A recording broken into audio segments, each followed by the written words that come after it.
Hello friends, this is Himanshu Ranjan. Today I came up with one more MCQ series for all of you. जैसा कि आपको पता है कि मैंने 2 क्लासेस ऑलरेडी आप लोग के लिए अपलोड कर चुका हूं.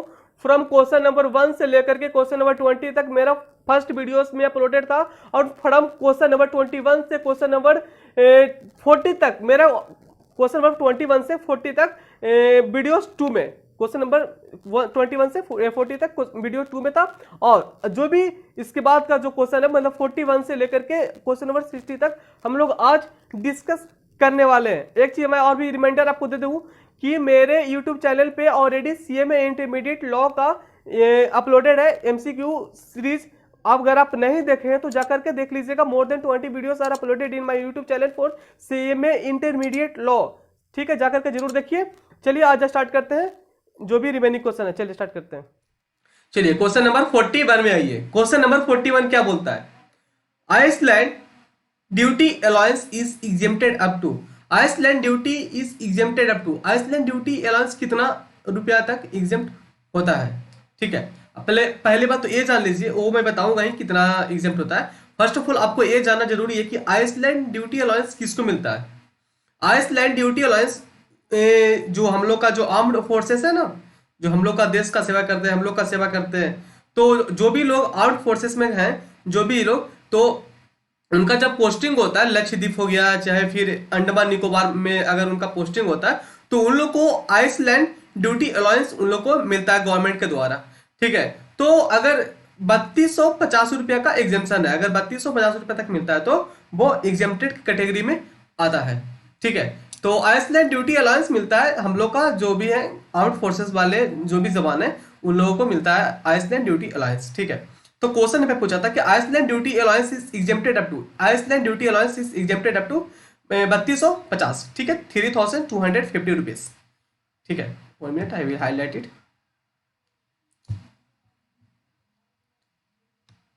3250. ठीक है. हाँ फ्रेंड, एक बार मैं बताना चाहता हूँ आप लोगों को, अगर आपको कोई भी क्वेरी होगा ना मेरे वीडियो से related, any of the video, चाहे अभी मैं DT का रिकॉर्ड कर रहा हूँ ना, ये इन ईयरलियर मैं पूरा लॉ का कंप्लीट कर चुका हूँ MCQ question for all of you. तो अगर कोई भी क्वेरी होगा तो आप मेरे से ज्वाइन हो सकते हैं my Facebook also, in my Instagram also. मेरा इंस्टाग्राम और फेसबुक का नीचे लिंक दिया हुआ है, आप मेरे से ज्वाइन हो सकते हैं. कुछ भी क्वेरी होगा आप पूछिएगा, मैं आपको जवाब जरूर दूंगा. नहीं तो फिर आप अपना क्वेरी कमेंट बॉक्स में भी दे सकते हैं. ठीक है, चलिए आगे बढ़ते हैं. Question number 42. क्वेश्चन नंबर 42 क्या है? Threshold limit for person having income from business under section 44 AD. ठीक है, 44 AD का थ्रेशोल्ड पूछा है. ठीक है, फर्स्ट ऑफ ऑल यहाँ पे क्वेश्चन में थोड़ा सा एरर है, ये ध्यान रखिए. क्वेश्चन देखिए ध्यान से पढ़िए क्या लिखा है. Threshold limit for person having income from business under section 44 AD. यहाँ पे इनकम नहीं होगा फ्रेंड्स, यहाँ पे होगा टर्नओवर. जो भी 44 AD का जो होता है ना, वहां पे इनकम वगैरह कुछ ऐसा कुछ मेंशन नहीं है कि इनकम का थ्रेशोल्ड लिमिट. वहां पे इनकम का थ्रेशोल्ड लिमिट नहीं है. वहां पे जो लिमिट है वो है टर्नओवर का. टर्नओवर ऑब्लिक उसको आप ग्रोस रिसिप्ट बोल सकते हैं. ठीक है, gross receipt oblique turnover. Turnover का यहाँ पे थ्रेशोल्ड लिमिट है अंडर सेक्शन 44 AD में. ठीक है, ये आप ध्यान रखिएगा. ठीक है, यहाँ पे थोड़ा सा क्वेश्चन को आप मॉडिफाई कर लीजिए. यहाँ पे जो इनकम लिखा है ना, यहाँ पे आप टर्नओवर लिख लीजिए. ठीक है,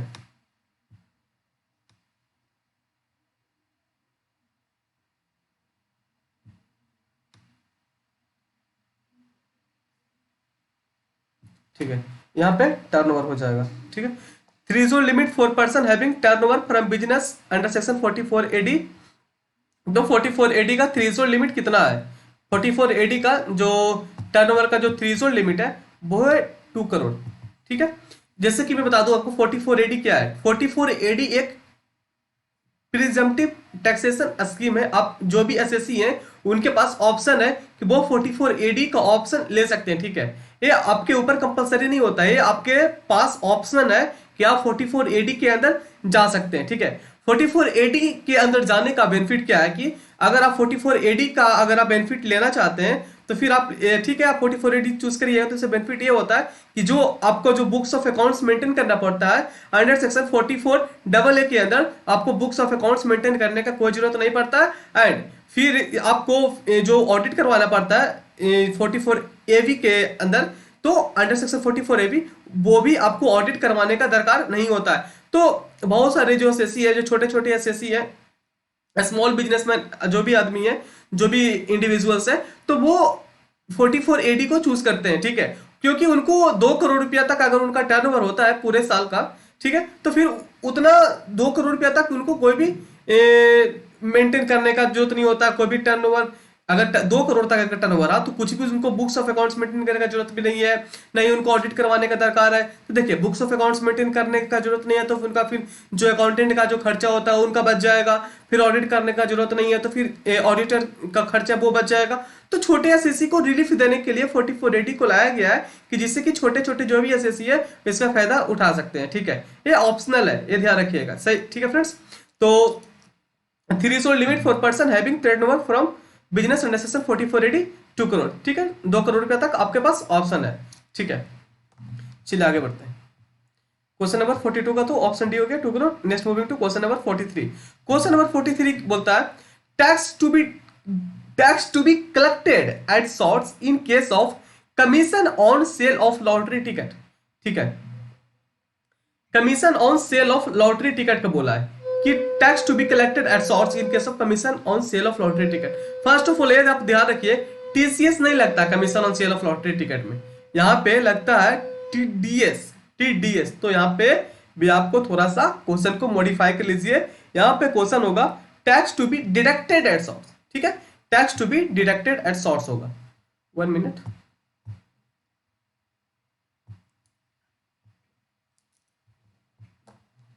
यहां पे इसको आप काट करके tax to be deducted at source कर दीजिए, ठीक है।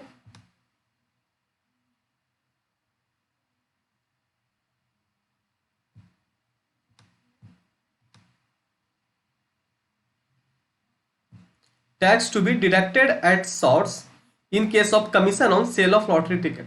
देखिए, commission on sale of lottery ticket का पूछा है कि कितना उसके ऊपर टीडीएस करता है। तो एक चीज आप ध्यान रखिए, अभी तो ऐसा है जितना भी इनकम टैक्स में जितना भी कमीशन से रिलेटेड जितना भी बनता है टीडीएस, सभी में 5% ही है, ठीक है, सभी में 5% ही है, अभी भी है। तो आप इतना याद रखिएगा कि कमीशन जहां भी दिखे वहां पे 5% आप टिक मार दीजिएगा, ठीक है। कमीशन में जितना भी कमीशन है, लॉटरी में कमीशन है, चाहे इंश्योरेंस कमीशन, इंश्योरेंस में कमीशन है, तो जितना भी कमीशन है वो हर एक जगह आप देखिएगा तो आपको 5% ही मिलेगा, ठीक है, ये कॉमन है।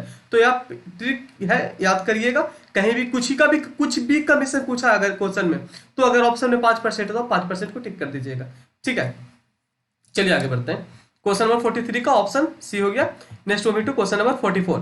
क्वेश्चन नंबर 44 क्या बोलता है, when a person having agricultural land, ठीक है, एक when a person having agricultural land, okay, sell the seeds taken from such land in a nursery, ठीक है, एक आदमी के पास एग्रीकल्चरल लैंड है एंड सेल करता है seeds taken from such land, ठीक है, सीड्स को सेल करता है taken from such land in nursery में सेल करता है, ठीक है, which is a part of said land, ठीक है, ओके, जो नर्सरी है वो पार्ट है सेड लैंड, जो लैंड के बारे में बोल रहा है। The income from such sale is treated as, तो इनकम क्या होगा, वो इनकम बिजनेस इनकम के अंदर आएगा, या फिर एग्रीकल्चर इनकम का अंदर आएगा, या इनकम फ्रॉम अदर सोर्सेस की इनकम का अंदर, नन ऑफ द एबव होगा, ठीक है। तो जो भी इनकम होता है ना एग्रीकल्चर से रिलेटेड, तो वो हर एक इनकम को एग्रीकल्चरल एक्टिविटी के अंदर माना जाता है, तो वो एग्रीकल्चरल इनकम होगा, ठीक है। तो क्वेश्चन नंबर 44 का ऑप्शन बी हो जाएगा, agricultural income. Okay friends, question number 44 का ऑप्शन बी हो गया। Next moving to question number 45। Question number 45 बोलता है, क्वेश्चन नंबर 44 था ना, हाँ, क्वेश्चन नंबर 44 था। नेक्स्ट क्वेश्चन 45, क्वेश्चन नंबर 45 बोलता है an employer has paid medical insurance premium 12,000 रुपया in respect of a salaried employee drawing annual salary 6 lakh रुपया, the amount of perquisite charge in the hands of employee. तो perquisite बोला कितना charge होगा, ठीक है, तो टोटल 12,000 चार्ज हो जाएगा, ठीक है। मेडिकल इंश्योरेंस प्रीमियम जो भी मिलता है ना, जितना भी जो मेडिकल इंश्योरेंस प्रीमियम जो एम्प्लॉयर देता है ना, medical insurance premium 12,000 in respect of salaried employee drawing annual salary 6 lakh ऊपर, 6 लाख या उससे ज्यादा, तो the amount of perquisite charge in the in employee, तो पूरा का पूरा चार्ज हो जाएगा, ठीक है, मतलब चार्ज का मतलब पूरा टैक्सेबल हो जाएगा 12,000, ठीक है। Next moving to question number 43, sorry 46, 46 है क्वेश्चन नंबर 46 बोलता है the rate of depreciation for a block of asset consisting of building used as factory. Depreciation का रेट पूछा है बिल्डिंग यूज्ड एज फैक्ट्री, मतलब कि building used as factory that means हुआ कि कमर्शियल बिल्डिंग, कमर्शियल बिल्डिंग का rate of depreciation कितना होता है under section 32 depreciation of income tax के अंदर। तो जो भी बिल्डिंग अगर कमर्शियल यूज में है तो उसके ऊपर 10% का रेट है, ठीक है, 10% का रेट है, ठीक है, 10%। Building used as factory that means commercial activity के अंदर आएगा, ठीक है, तो 10% हो जाएगा। यही अगर नॉर्मल केस होता मतलब रेसिडेंशियल बिल्डिंग होता तो 5% होता, ठीक है, रेसिडेंशियल बिल्डिंग में 5% होता है। वही अगर वुडन स्ट्रक्चर होता कि वुडन से बनाया हुआ है बिल्डिंग तो फिर 40% होता है, ये ध्यान रखिएगा। इस थोड़ा एक्स्ट्रा बता रहा हूँ, बिल्डिंग से रिलेटेड जो भी 3 तरह का डिप्रिसिएशन होता है, ठीक है। बट एक क्वेश्चन ने पूछा कि building used as factory, building को यूज किया जा रहा है एज ए फैक्ट्री, फैक्ट्री के लिए बिल्डिंग को यूज किया जा रहा है, तो बिल्डिंग को फैक्ट्री के लिए यूज किया जा रहा है दैट मींस इसको बिजनेस में यूज किया, बिजनेस के लिए यूज कर रहा है, ठीक है, दैट मींस कमर्शियल एक्टिविटी के लिए यूज कर रहा है, तो फिर इसके ऊपर जो रेट ऑफ डेप्रिसिएशन होगा वो 10% होगा, ठीक है। क्वेश्चन नंबर 46 का ऑप्शन सी हो गया 10%, okay. Next moving to question number 47, question number 47 बोलता है in case of a Hindu undivided family where the return of income cannot be signed by the कर्ता, the same shall be signed by, जैसे HUF में बोल रहा है कि अगर जो रिटर्न ऑफ इनकम जो फाइल करना होता है ना उसमें अगर कर्ता साइन नहीं किया, सपोज डेट कर्ता साइन नहीं किया, डेट मींस कर्ता कोई काम से इंडिया के बाहर चला गया चाहे कहीं और चला गया, वो साइन नहीं कर पाया, ठीक है, तो फिर the same shall be signed by the, तो फिर रिटर्न ऑफ इनकम को कौन साइन करेगा, ठीक है, तो the next senior most male member या फिर जो करता था उसका वाइफ करेगी या फिर any male member of the family, कोई भी मेल मेंबर है फैमिली का वो साइन कर सकता है, या फिर any adult member of the family, तो कोई भी कर सकता है, ठीक है, कोई भी कर सकता है बट वो मेजर होना चाहिए, मेजर मतलब अडल्ट होना चाहिए, ठीक है, any adult member of the family, ठीक है friends, any adult member of the family.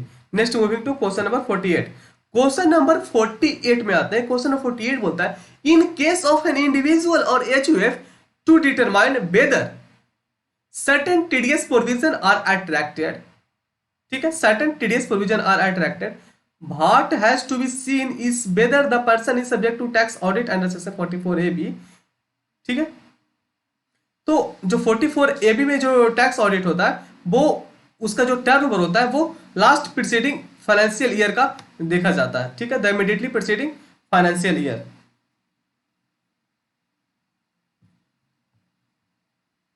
ठीक है, 44AB में जो ऑडिट होता है वो लास्ट प्रीसीडिंग फाइनेंशियल ईयर का जो भी टर्नओवर होता है वो देखा जाता है अंडर सेक्शन 44AB में। जैसे जो नॉर्मल बिजनेसमैन होते हैं उनका जो टर्नओवर होता है वो 1 करोड़ या उससे ज्यादा हो जाता है तो फिर उनको ऑडिट करवाना पड़ता है अंडर सेक्शन 44AB में। वही अगर प्रोफेशनल वाला है तो 50 लाख रुपए से, ठीक है, 44AB हो गया। क्वेश्चन नंबर 48 का ऑप्शन ए हो गया। Next moving to question number 49 बोलता है a senior citizen having total income, a senior citizen having total income consisting of pension and related property.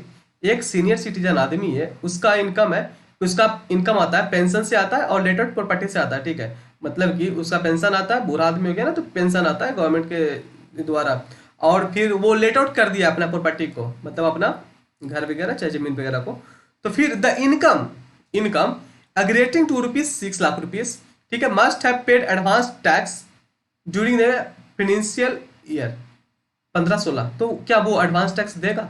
नहीं, एडवांस टैक्स देने का कोई जरूरत नहीं है।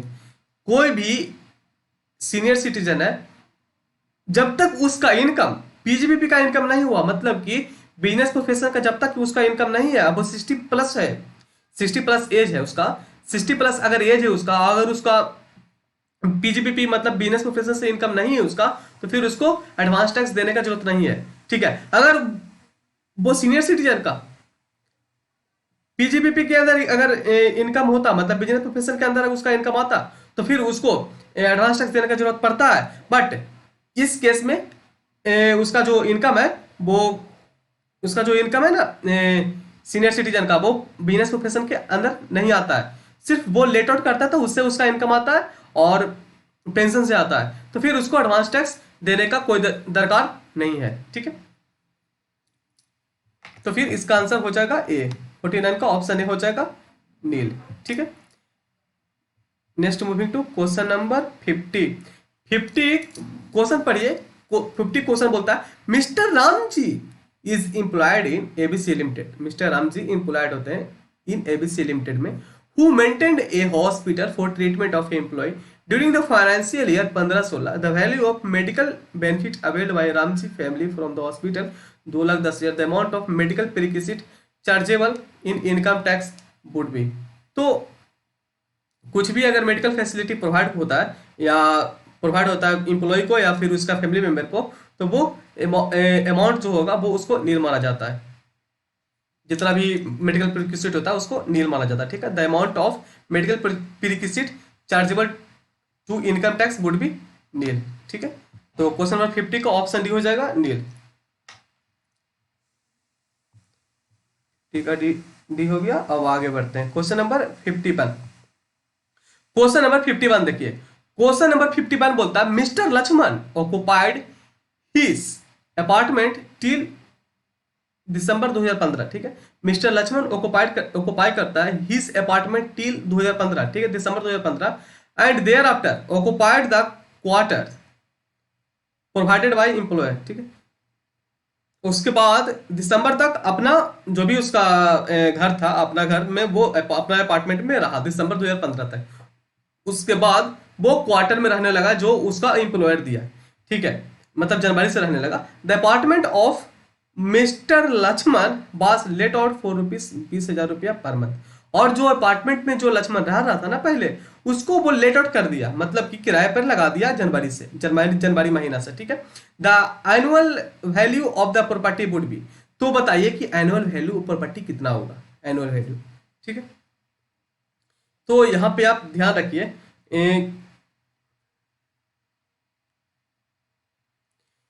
एनुअल वैल्यू पूछा तो मतलब यहाँ पे आपसे जीएबी पूछा है। ठीक है, तो जीएबी इसलिए पूछा है क्योंकि यहाँ पे कुछ भी ऐसा म्युनिसिपल टैक्स तो है नहीं ना।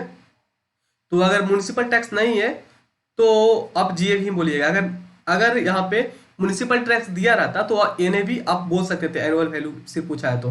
बट यहाँ पे म्युनिसिपल टैक्स नहीं पूछा है, मतलब म्युनिसिपल टैक्स यहाँ पे नहीं दिया है क्वेश्चन में, तो फिर आप ऐसा एज्यूम कर सकते हैं कि क्वेश्चन में आपसे जीएबी ग्रॉस एनुअल वैल्यू पूछा है। ठीक है, तो फर्स्ट ऑफ ऑल आपको यह जानना जरूरी है कि जीएबी होता क्या है, जीएबी कैसे निकलता है। एक्सपेक्टेड वैल्यू फिर मतलब एक्सपेक्टेड रेट या फिर actual rate whichever is higher. ठीक है, एक्सपेक्टेड रेट या actual rate whichever is higher.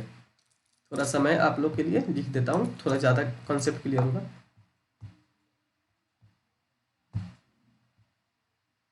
देखिए, जो जीएबी होता है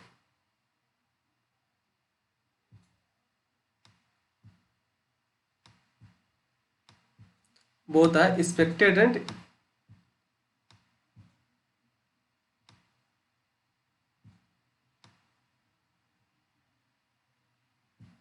एक्सपेक्टेड रेंट और actual rent whichever is higher.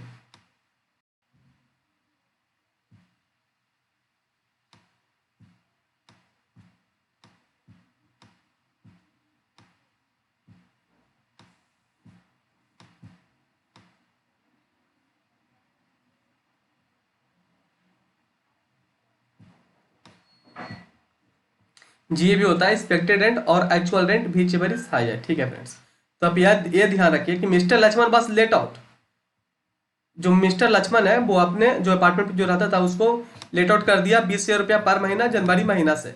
ठीक है, जनवरी महीना से लेट आउट कर दिया तो 3 महीना के लिए लेट आउट किया। ठीक है, तो 3 महीना के लिए अगर वो लेट आउट किया तो फिर जो एक्चुअल रेंट आया 3 महीना का, तो 3 महीना का एक्चुअल रेंट आएगा 20,000 इंटू 3, मतलब कि जनवरी फरवरी मार्च 3 महीना का 60,000 रुपया आ जाएगा एक्चुअल रेट। ठीक है, 3 महीना का 60,000 एक्चुअल रेंट आ जाएगा, जनवरी का, फरवरी का और मार्च का 60,000 आ गया एक्चुअल रेंट। और पूछा आपसे एनुअल वैल्यू, पूछा एनुअल वैल्यू। तो एनुअल वैल्यू मतलब कि जैसा कि मैं क्वेश्चन बता चुका हूं, अगर म्युनिसिपल टैक्स दिया रहता क्वेश्चन में तो फिर आप एज्यूम करते कि ये नेट एनुअल वैल्यू पूछा है। बट यहाँ पे क्वेश्चन में कुछ भी मेंशन नहीं है म्युनिसिपल टैक्स से रिलेटेड, तो फिर आप ऐसा एज्यूम करिए कि क्वेश्चन में आपसे जीएवी मतलब ग्रोस एनुअल वैल्यू पूछा है। ठीक है, तो आप यह ध्यान रखिए, एनुअल एनुअल वैल्यू मतलब जीएवी। ठीक है, तो एक्सपेक्टेड रेंट और actual rent whichever higher होता है जीएवी। ठीक है, तो एक्चुअल रेंट यहाँ पे आपका 60,000 अभी मैं बताया 3 महीना का आएगा एक्चुअल रेंट, जो कि इतना रिसीव करेगा मिस्टर लक्ष्मण जब वो अपना अपार्टमेंट को लेट आउट कर देगा तो। ठीक है, 60,000 रुपीज आ गया। तो अब एक्सपेक्टेड रेंट, ये आप देखिए एक्सपेक्टेड रेंट कितना होगा, ये आपको ध्यान यहाँ पे रखना है। आप यहाँ पे अगर 60,000 रुपीज अगर टिक कर देते हैं तो गलत हो जाएगा। ठीक है, एक्सपेक्टेड रेंट कितना होगा मैं आपको बता दूं, जब तक मिस्टर लक्ष्मण पूरे साल अगर वो रह जाता है मतलब सेल्फ ऑक्युपाइड, तभी तभी एक्सपेक्टेड रेंट मतलब नील होगा। ठीक है, पूरे साल मिस्टर लक्ष्मण अगर अपना बिल्डिंग या अपार्टमेंट में रह जाता तभी एक्सपेक्टेड रेंट नील होता। ये चीज आप पूरी ध्यान से सुनिए, पूरे साल अगर रहता तभी ये नील होता। बट इस केस में क्या है कि पूरे साल नहीं रहा है, पूरे साल नहीं रहा है, 9 महीना ही रहा है ना अपना अपार्टमेंट में, 3 महीना तो वो लेट आउट कर दिया। ठीक है, तो वो जब वो लेट आउट कर दिया तो उसको 20,000 रुपया पर महीना के हिसाब से उसको मिला। ठीक है, 20,000 रुपया पर महीना के हिसाब से उसको मिला उसका अपार्टमेंट का रेंट। ठीक है, तो फिर एक्सपेक्टेड कितना बनता है? ठीक है, तो फिर एक्सपेक्टेड कितना बनता है कि अगर वो अपने बिल्डिंग में नहीं रहता स्टार्टिंग से, तो फिर वो कितना इसको मिल सकता था, रेंट कितना मिल सकता था? तो 20,000 रुपया अगर उसको 1 महीना की मिल रहा है तो 12 महीना का 2,40,000 रुपया उसको मिल जाता। ठीक है, 2,40,000, ये ध्यान रखिएगा 2,40,000 होगा।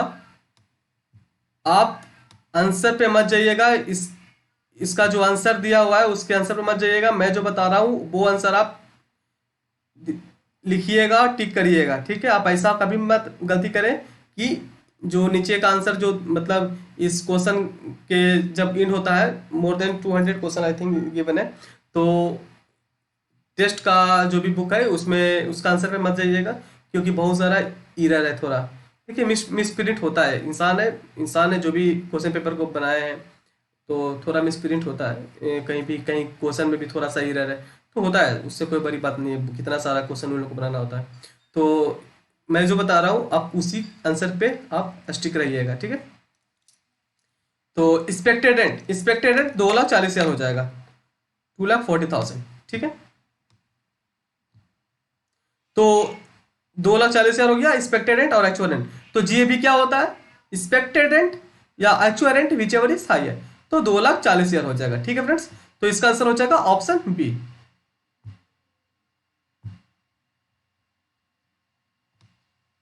2,40,000। ठीक है, क्वेश्चन नंबर 51 हो गया। Next moving to question number 52। Question number 52 बोलता है when a company paid 5 lakh रुपया to Indian Institute of Technology to carry on research in field unrelated to the activity of the company, the amount eligible for deduction paid by way of donation would be. जैसे कि simple सुनिए, एक company है 5 लाख रुपया देता है IIT को, तो बताइए कितना डिडक्शन मिलेगा।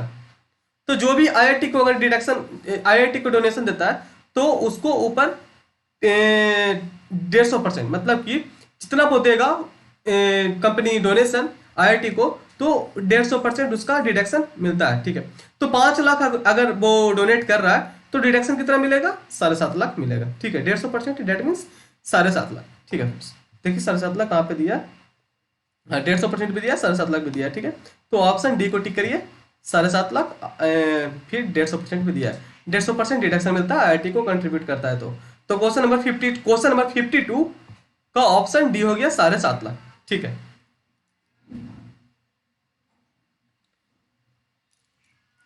फिफ्टी टू हो गया। अब हम लोग आगे बढ़ते हैं,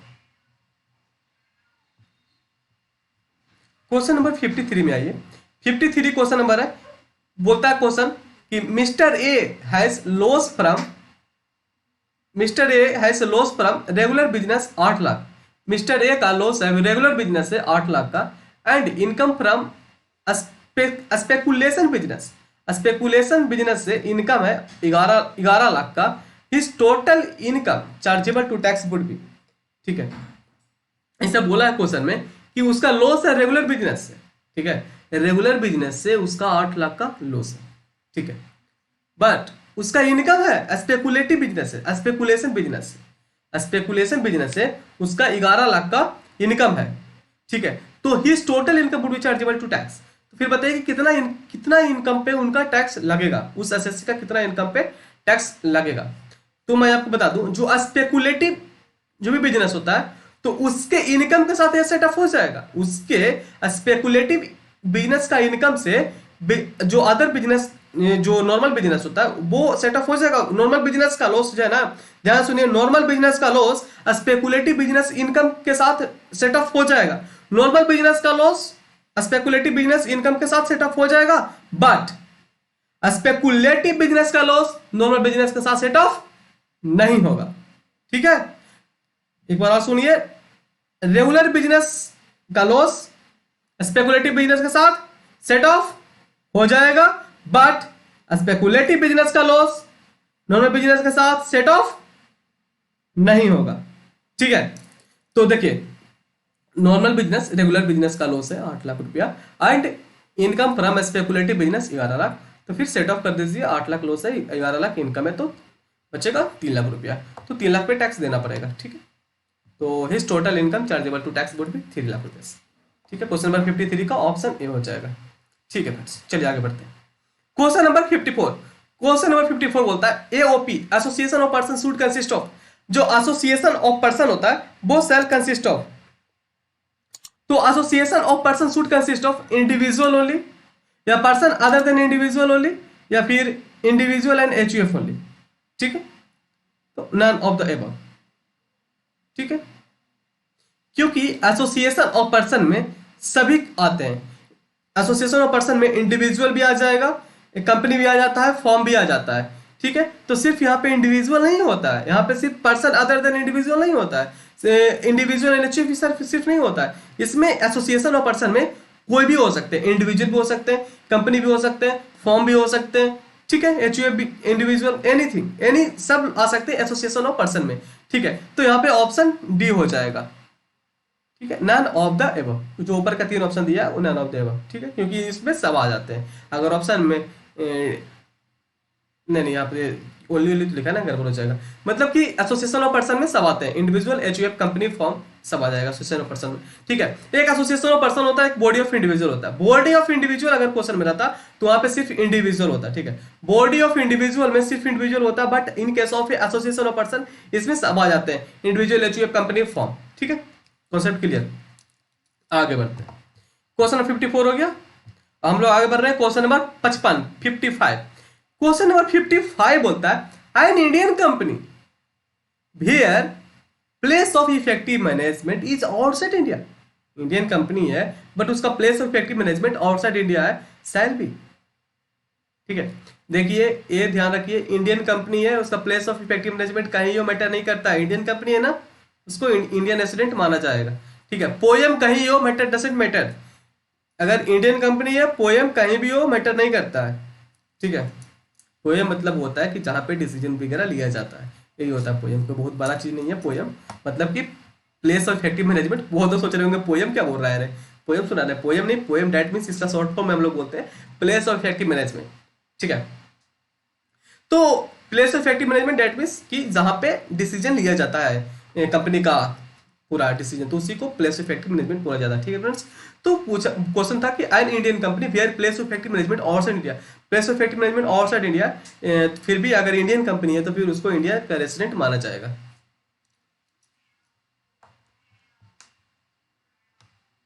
ठीक है। एक कंसेप्ट इसमें और है कि अगर कोई फॉरेन का कंपनी होता, कोई कंपनी अगर फॉरेन का होता, अगर उसका place of effective management India में होता, तो फिर वो फॉरेन कंपनी का अगर प्लेस ऑफ इफेक्टिव मैनेजमेंट अगर इंडिया में होता तो उस फॉरेन कंपनी को भी इंडियन रेसिडेंट माना जाता, ठीक है, ध्यान रखिएगा। तो चलिए आगे बढ़ते हैं।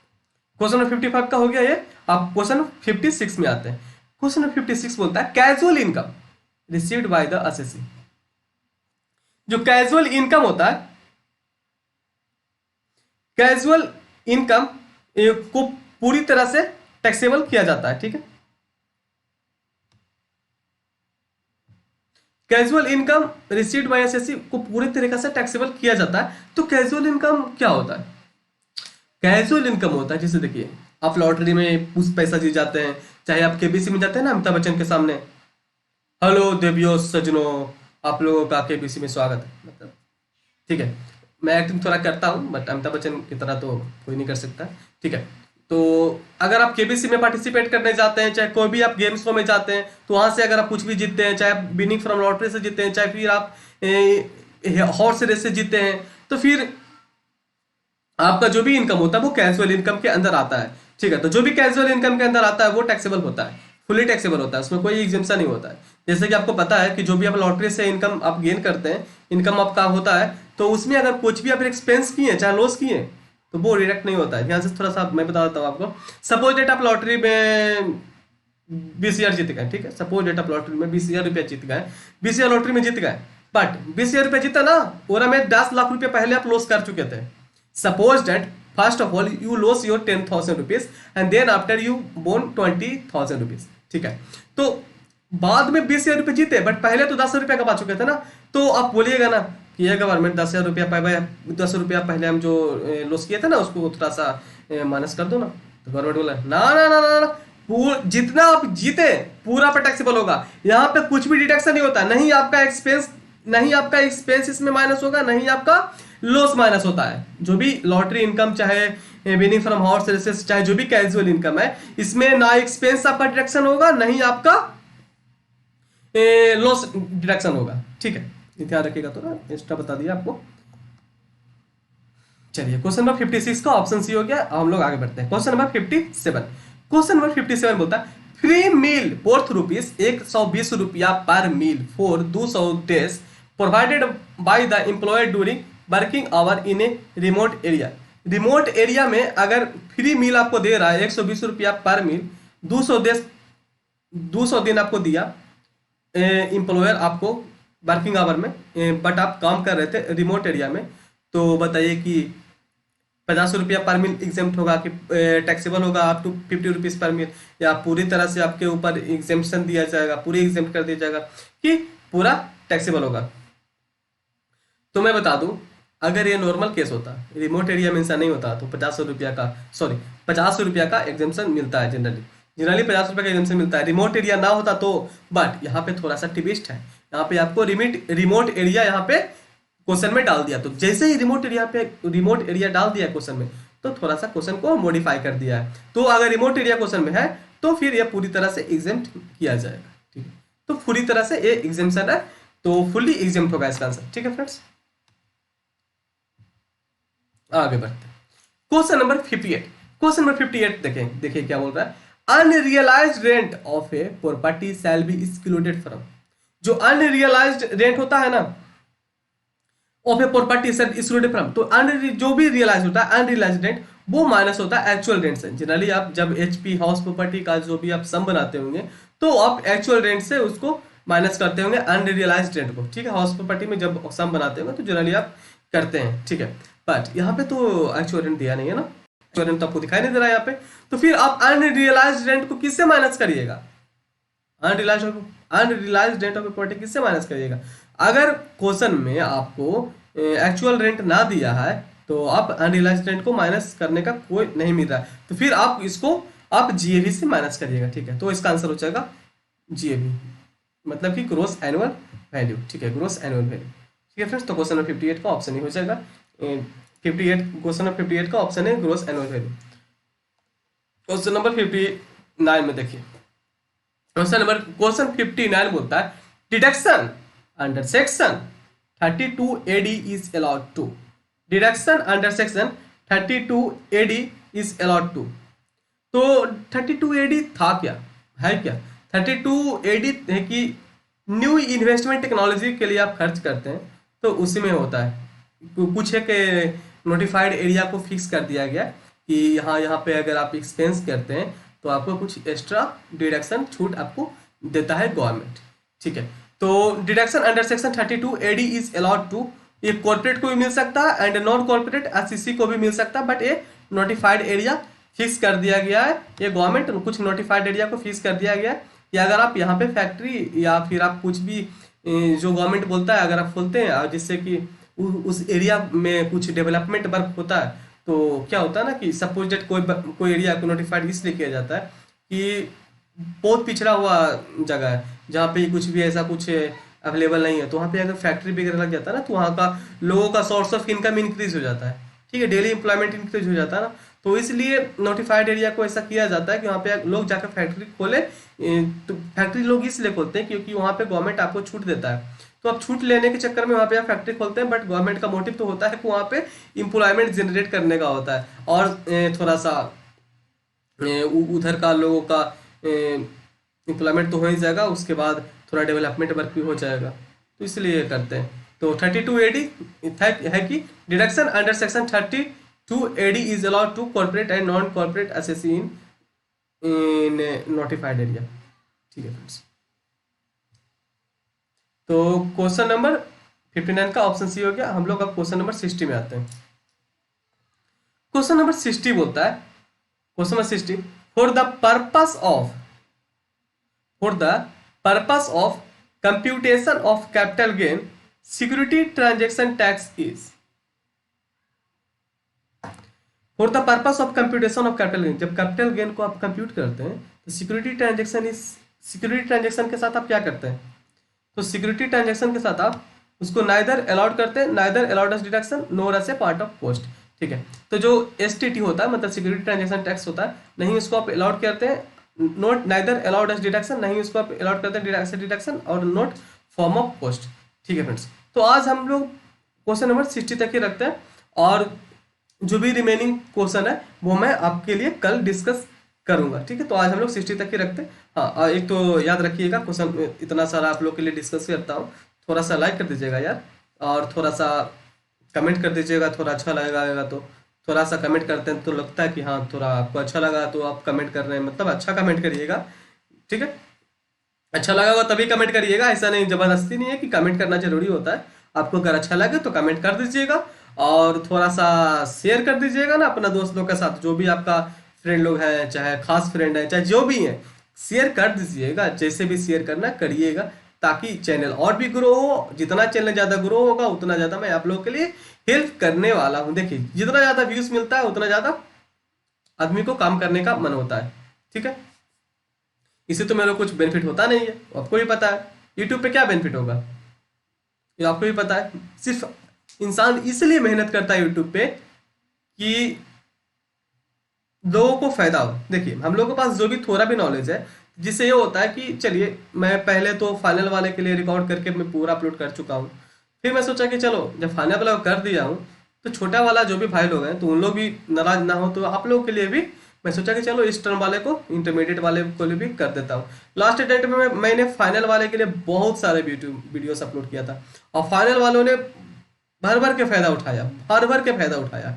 अब देखिएगा मेरा फाइनल वाला वीडियो में अच्छा खासा लोगों ने फायदा उठाया। लॉ का तो वीडियो इतना मतलब वायरल हुआ था कि सभी वीडियो का मतलब सब वीडियो मोर देन 1000 व्यूज है, तो अच्छा खासा लोगों ने देखा, अच्छा कमेंट किया नीचे में, तो अच्छा लगा कि ये लोगों को फायदा हो रहा है। तो मैंने सोचा कि क्यों नहीं इंटरमीडिएट वाले बच्चों को क्यों छोड़ दें, तो आप लोगों के लिए मैं रिकॉर्ड किया। तो लॉ का तो ऑलरेडी मैं कंप्लीट कर चुका हूँ, टोटल एमसीक्यू लॉ का मैं बता रहा हूँ आप लोगों के लिए मोर देन 20 वीडियोस मैं आप लोग के लिए अपलोड कर चुका हूं अभी तक।